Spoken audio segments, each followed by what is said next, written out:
Hi, we are in Tirana, Albania for our next episode for the podcast. And here with me is Rafaela.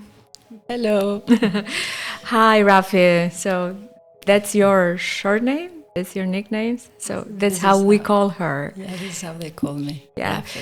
Rafaela, you have created and you have been running a business for 24 years. Can you please tell us what is this business about?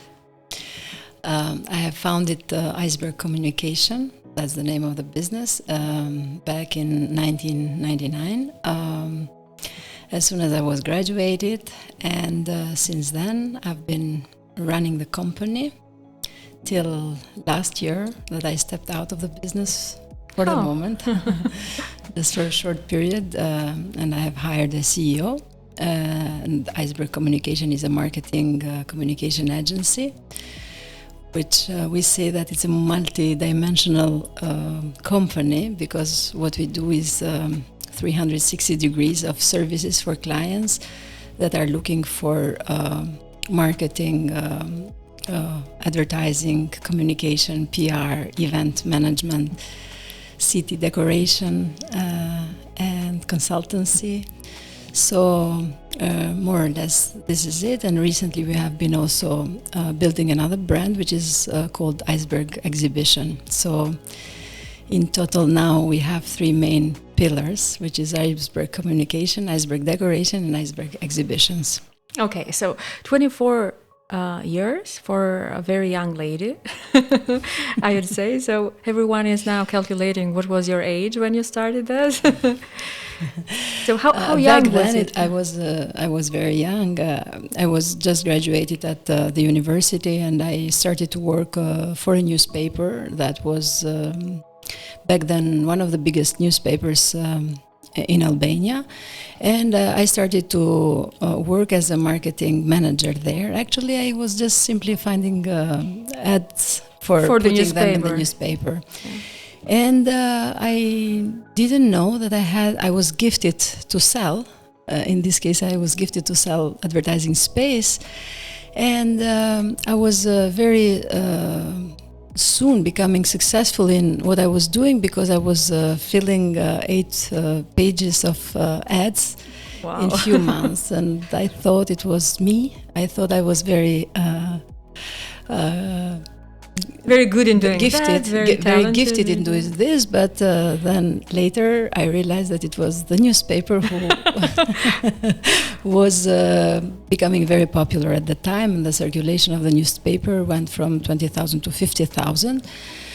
But yet I have to say that I worked quite hard. I was not the shy girl. I was quite extroverted, and I was not the one who was not brave enough to go and knock on doors to get every van around the city, and I was not lazy to do this job, and I was liking it.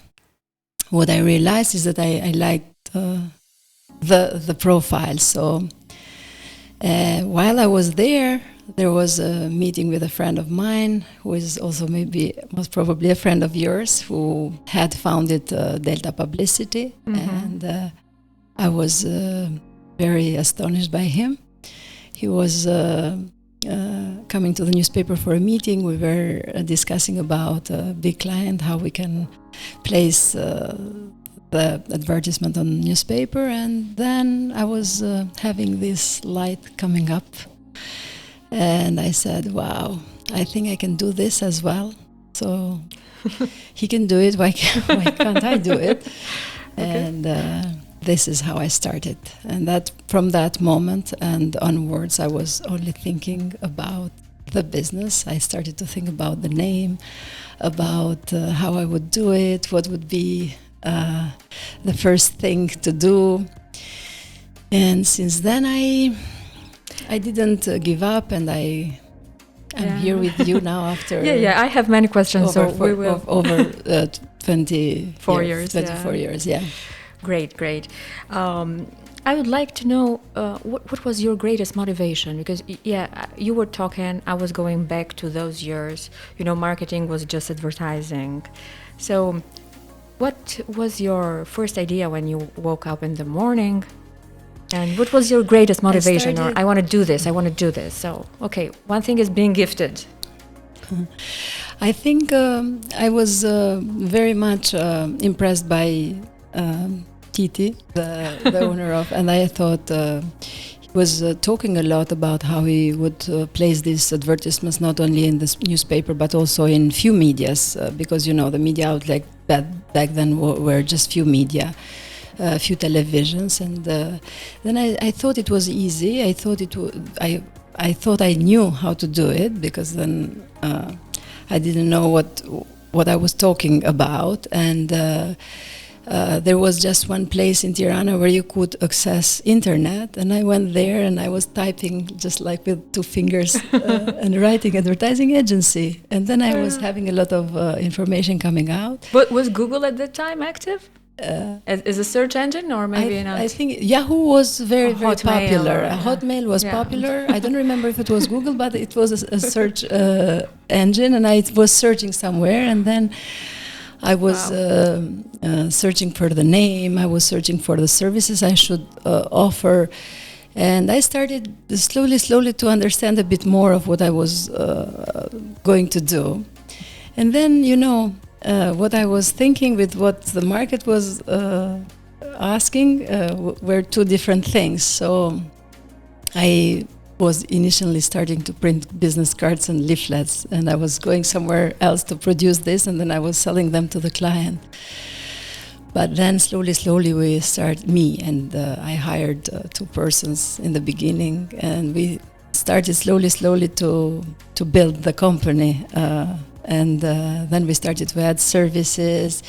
We started to offer strategies, and I remember that most of the clients were telling me that we don't need advertisement. We are good. We are selling enough. That was the time you had to convince them that marketing was part of the success. It was very important. And then I started to read few books.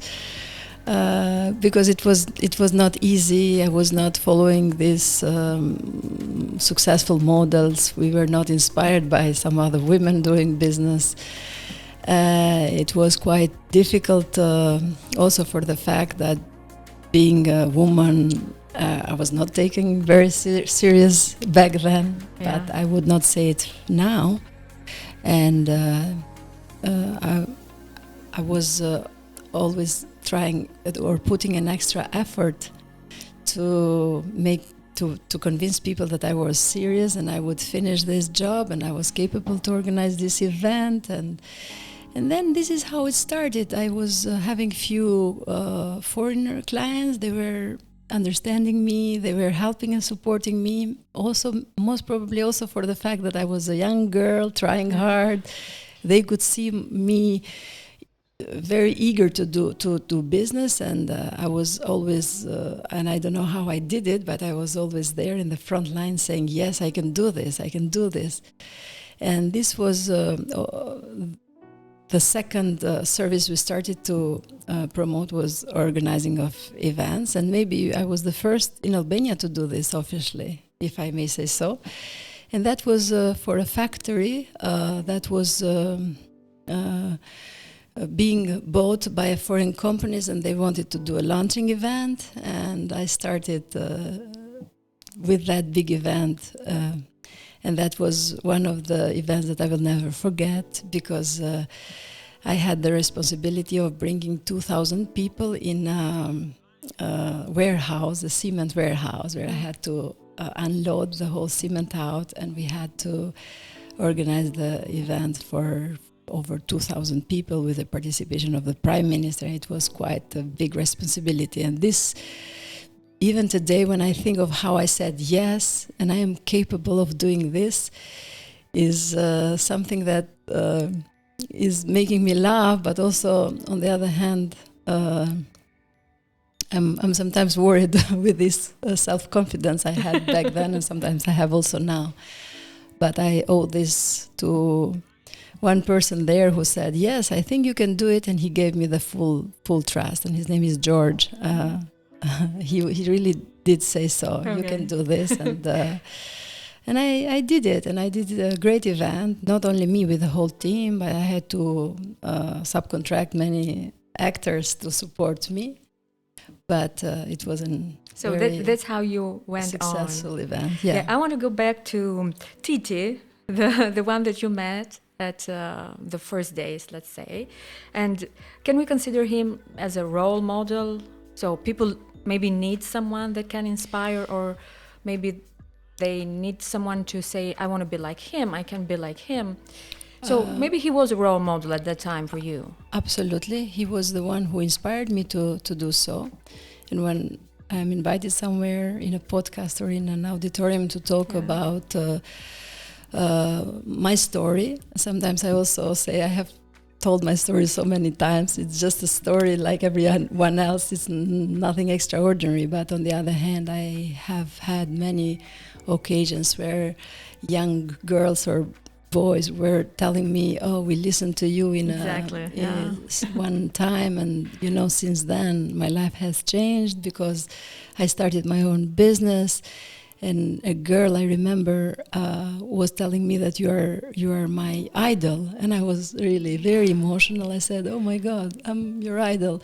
She said, "Yes, because I was listening to you in a competition about entrepreneurship, and since then you're advising me." I didn't remember this, and I don't remember even now. She said, "Since then you gave me few advices, and then I was opening the business." And I said, "Oh my God." When she said, "You're my my idol," I said, I'm not a rock star. But maybe we are rock stars for some people out there, not in music but in entrepreneurship.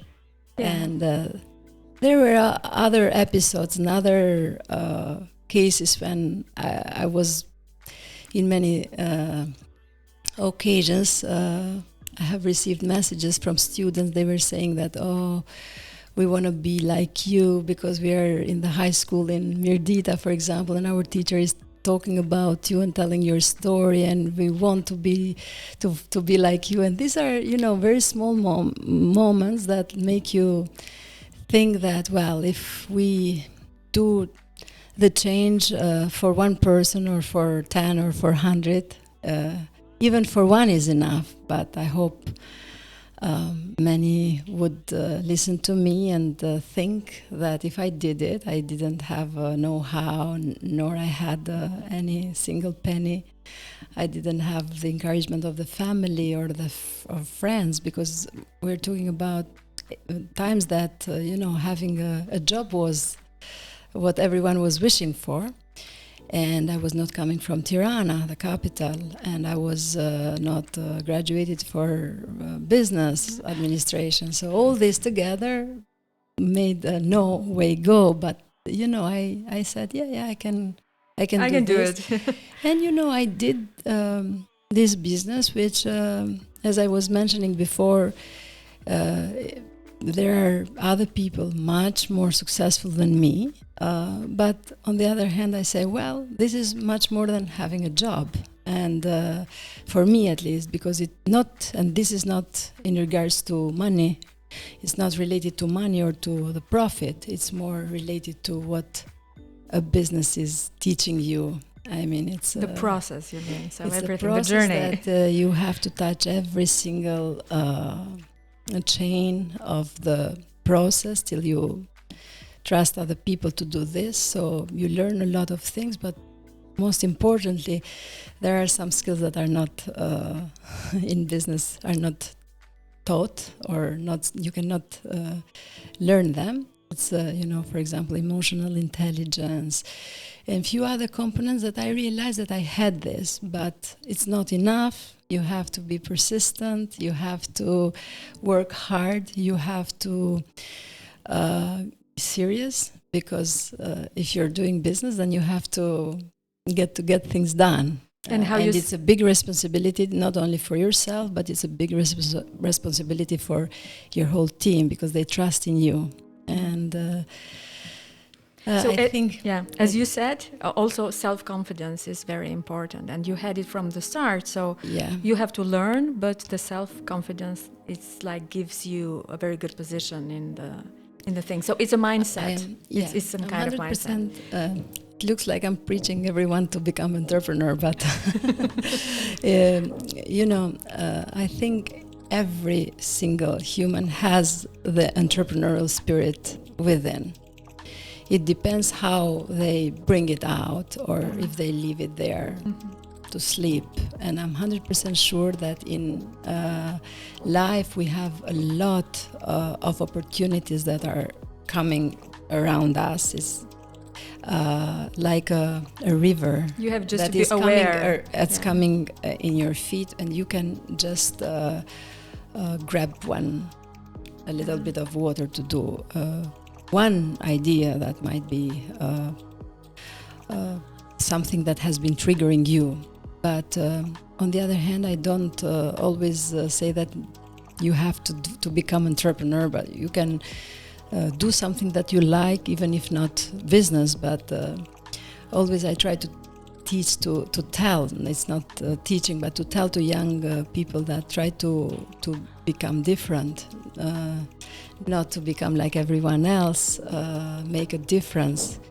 It's either you want to survive or you want to make a change. So I mean, this is the difference. So this is what I always try to encourage young generation to do, just to stand up in the morning, decide what to do. Maybe not that day, but keep it always open. Keep the options always open. Yeah, that's right. Thank you for that, because there are a lot of people, young people out there that want to do something new, but they don't know how.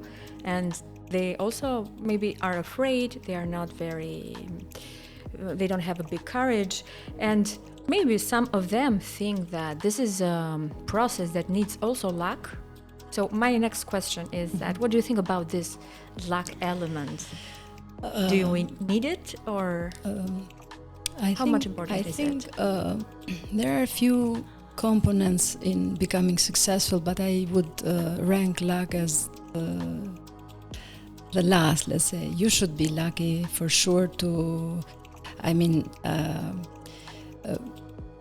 got the point. To get in one situation that you were in the right moment, in the right moment, in the right time, in the right place, with the right idea. But I believe that no one got lucky just by chance. You don't get lucky if you don't work. Yeah, so working hard is more important. For sure, in the journey, then you need also, luck in some occasions where there is bad weather, and you have to pray for the rain to go away. I'm joking, but I mean it's important also. But I believe that in business it's very, very important, the determination and the persistence on working and doing every single day the job. And I don't know anyone who did get lucky without work, unless there was a occasion who got a lottery, who won a lot, someone who won a lottery, but or someone who got inherited something from the very family. Rich family. Yeah. Yeah, so that's okay. We understood that luck part, but I want to go back to a topic that is related to the personal branding and to the brand in general. So the name of your company is Iceberg. First of all, I would like to know that why you picked up, you have chosen that name. So what was behind that? What was the idea? And the second part of the question is that you have developed the corporate brand, the company brand, but you also are very popular as an individual. So you have a very strong personal brand, and maybe sometime it was stronger than the company, and after that, so it's a very nice case study. So the personal brand was stronger than the corporate brand, and then it was that like the leader, and Iceberg maybe became very popular because of you.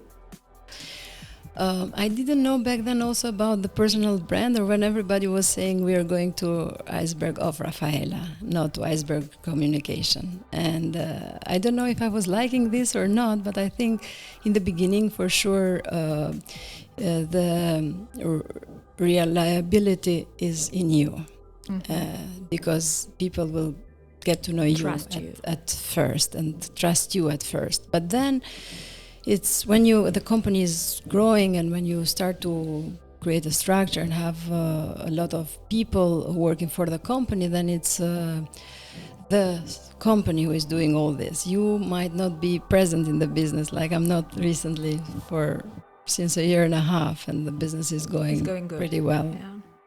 Maybe even better than when I'm there, because you get emotional in a point with the relation you create with people. So I think it was, in the beginning, I was liking the idea that everybody gets to know me, but then I wanted everybody to get to know the company.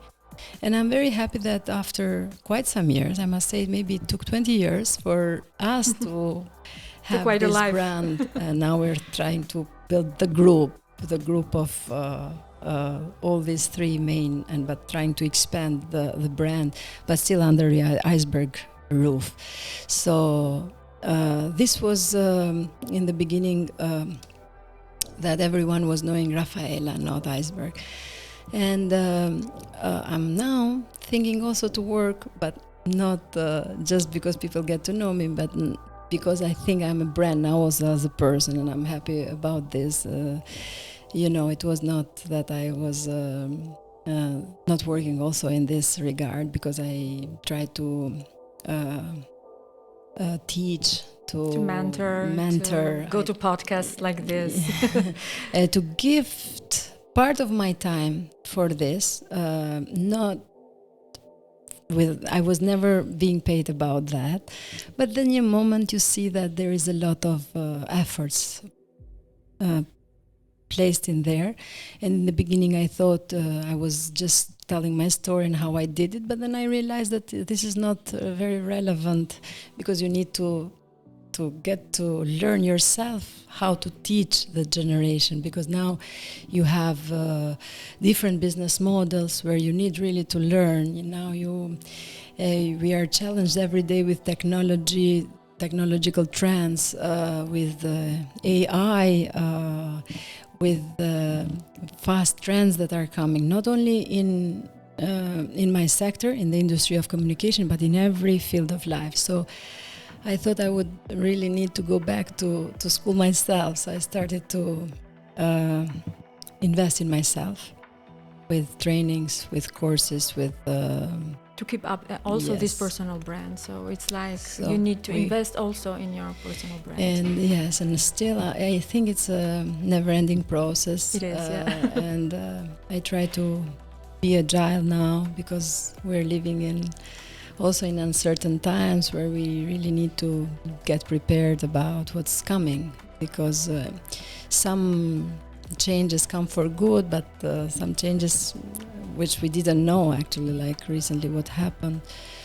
We're facing very challenging times. I don't want to get into, but the pandemics, the war, and all this are, I think, are shifting the paradigm of doing businesses. So we all should be ready to adapt to these changes, like it happened in the pandemics. No one ever would thought that we would get locked for so long, and that the business would stop, and that we needed to adapt. And now in few sectors it helped out a lot to understand that you don't need to be physically at work to work. You can work remotely, you can do the same job, and you don't need to spend a lot of money on rents. And you learned a lot. It learned us it a also lot. In this bad situation we try to get the good out of it. So this is what I think we understood. We understood how important were the human relations, that in a moment we faced the lack of human relations. And now you see that in business there is no need for such such an affection. I mean, you simply need to do the business, and it still works, you know. Okay, so let's go back to the business. You started with 1 or 2 people, and in 24 years you are how many? In the whole group is almost 40 people, and in some projects 40, we're having more. Yeah, exactly. So you are having 40 as full-time, but a lot of part-time, other people as part-time or seasonal, freelancers. Seasonal workers that mostly come at the end of the year in last 3 months. Yeah. Also for different projects, we're cooperating with different experts, mostly foreigners. Yeah. Are you working just for Albanian market, or are you thinking to go, or have you gone in Western Balkans? Are you in the region? Are you in Kosovo, in Montenegro? We've been working with Kosovo and with Macedonia, and we've been cooperating with Serbia and Montenegro, and also with Croatia and Austria. Mm-hmm. But mostly we've been somehow receiving requests from them to work for, let's say, a client that we're treating regionally. Okay. But recently I have been offering some services to a company in Greece, a company in Italy, and a company in Canada. And hopefully we're expanding now. This is what we're trying to do. We're trying to get, as we talked, that Albanian market is very small, so we're thinking to expand and to use Albania as a location, but to work with other countries, European, Balkan countries, you know, world, other continents like. As we said, there is no need where you do the service. Yeah. It's important that you supply. Yeah, but you also need someone or a client to trust you. And I think, but I don't know if you agree with it, like it's getting much more easier for foreigners to believe, to trust the Albanian product. Maybe now they know more the country, they like it. They come and visit as tourists. Do you think that is getting a little bit easier than 10 years ago? No, absolutely. It's getting much more easier also because I think Albania is quite open now to the world because of tourism or because of good PR maybe we did or because of many things that have changed now in this last decade. I'm 100% sure that and also, for sure, the development of the companies. I'm sure that the companies themselves, we did an more enhancement on. You have more experience. Yes, now. on services. We're trying to keep up with the trends, and I'm 100% sure that now we are also ready. Maybe we were not ready before. And I know a lot of Albanians are working for the foreign markets. Yeah. Because, as we always said, it's not that we are the cleverest nation, but I'm sure that we are very capable to get adapted fast. We have a great, we don't have a language handicap. We speak perfect English. I mean, perfect. We speak a good English. In general, people speak good English, Yeah, and they are ambitious and so on. So they have got common sense and all this, and this is important. Yeah, it's good that this, let's say, developments inside of the companies. So also people, employees, they are getting more educated, they have more experience. So this is matching also the reputation the country is having outside. So maybe it's the moment. It's a moment to go international. I'm really impressed with the part of the young generation that are really great. They are very fast, grabbing their position and also trying to grow in the company. And I'm really impressed. Sometimes, you know, I think we should step back and listen to them and let the floor to them. So I'm sure that also the education system has changed tremendously. You see now you have a lot of private universities that did a great job in putting curricula that are related to entrepreneurship, but not only, also to the future, the professions of the future. So this is very important. Yeah, there are a lot of trainings now, there are a lot of, exchanges. So the world is very open and they have a lot of opportunities, the young generation. Yeah, I completely agree. Okay, we are in the last minutes and maybe just think for a short message about these young people who want to do something by themselves. They want to work for themselves. They want to be leaders. They have that courage.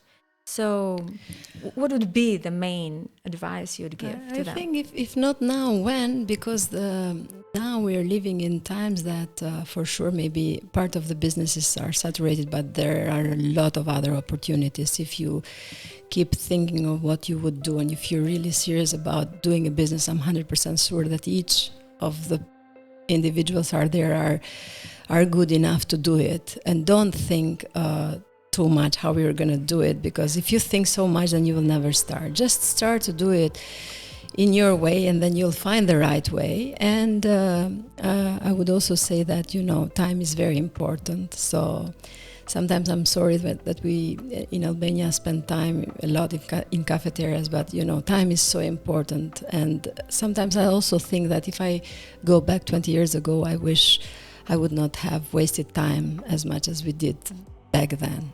Even though I was trying hard and working, but still we don't understand how important is time. And I would encourage everyone out there just to, as I said before, think to do a difference. Don't be like everyone else, and don't think small, think big. Because and these are not it sounds like cliche, but it's very true. When don't get happy with small, you think big, and I'm 100% sure that out there in the universe there will be something big manifested for you. So I really hope and wish that we have many more entrepreneurs, because it's not only in them. We have a lot of other people employed, so you change lives, and you change lives through the business. This is important, that you